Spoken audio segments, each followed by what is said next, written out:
Le deuxième livre des Rois, chapitre 2. Lorsque l'Éternel fit monter Élie au ciel dans un tourbillon, celui-ci partait de Gilgal avec Élisée.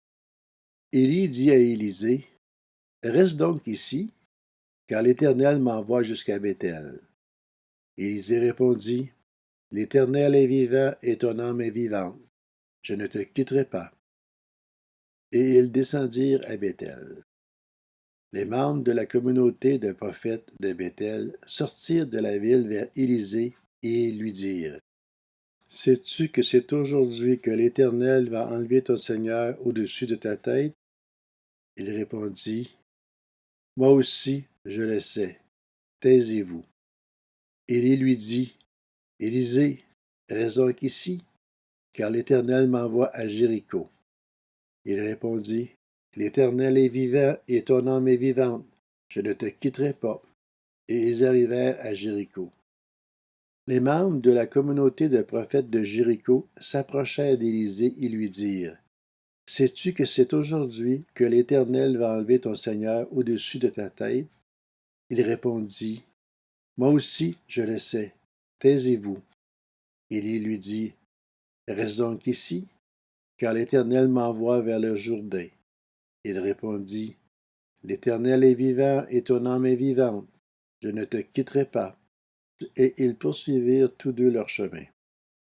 Il y eut 50 membres de la communauté de prophètes qui vinrent se poster face à eux deux, à une certaine distance. Tandis qu'eux-mêmes s'arrêtaient au bord du Jourdain, Élie prit alors son manteau, l'enroula et en frappa l'eau. Elle se sépara et ils traversèrent tous les deux à pied sec.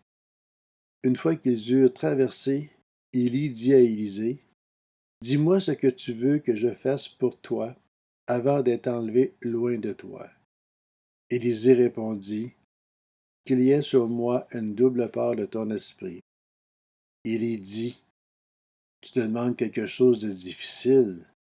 Toutefois, si tu peux me voir pendant que je serai enlevé, loin de toi, cela t'arrivera.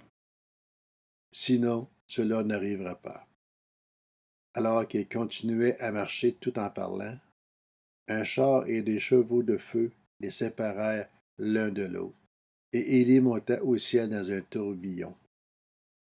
Élisée regarda tout en criant, « Mon père! Mon père! Chars et cavalerie d'Israël! » Puis il ne le vit plus. Il prit alors ses habits et les déchira en deux. Il ramassa aussi le manteau qu'Élie avait laissé tomber et repartit. Il s'arrêta sur la rive du Jourdain, prit le manteau qu'Élie avait laissé tomber, en frappa l'eau et dit, « Où est l'Éternel, le Dieu d'Élie? » Lorsqu'il frappa l'eau, elle se sépara aussi et il put traverser. Les membres de la communauté des prophètes de Jéricho le virent d'en face et dirent, « L'esprit d'Élie repose sur Élisée. » Ils allèrent à sa rencontre et se prosternèrent jusqu'à terre devant lui. Ils lui dirent, « Il y a avec tes serviteurs 50 hommes vaillants. Veux-tu qu'ils aillent à la recherche de ton Seigneur? Peut-être que l'Esprit de l'Éternel l'a emporté et l'a conduit sur une montagne ou dans une vallée. » Il répondit, « Ne les envoyez pas. » Mais ils insistèrent tant et si bien qu'il dit, « Envoyez-les. » Ils envoyèrent les 50 hommes, qui cherchèrent Élie pendant 3 jours sans le trouver.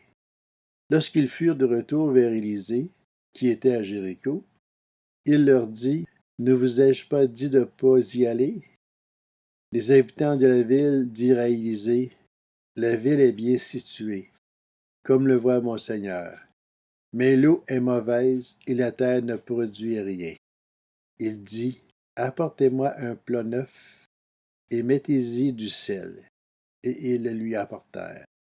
Il alla vers la source d'eau, y jeta du sel et annonça, « Voici ce que dit l'Éternel. Je rends cette eau saine, et il n'en proviendra plus ni mort ni stérilité. » Et l'eau est devenue saine jusqu'à aujourd'hui, conformément à la parole prononcée par Élisée. De là, il monta à Béthel. Comme il montait par le chemin, de jeunes garçons sortirent de la ville et se moquèrent de lui. Ils lui disaient, Monte, chauve, monte, chauve. Il se retourna pour les regarder et les maudit au nom de l'Éternel. Alors 2 ours sortirent de la forêt et elles déchirèrent 42 de ses jeunes. De là, il alla au mont Carmel, puis il retourna à Samarie.